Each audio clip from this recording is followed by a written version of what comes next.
भागो भागो बरतिया भूकंप आइल बा हो, भागो भागो बरतिया भूकंप आइल बा।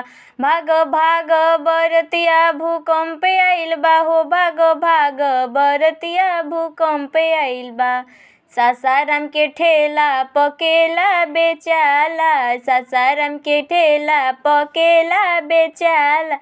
हई अगुआ के बहिनी के भाग जागल बा, हई भसुरा के बहिनी के भाग जागल बा। भागो भागो हो, भागो भागो बरतिया भूकंप आइल बा हो, भागो भागो बरतिया भूकंप आइल बा।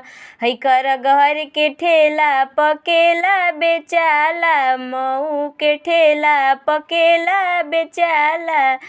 हई अगुआ के दीदी के भाग जागल बा, हई समधी के दीदी के भाग जागल बा।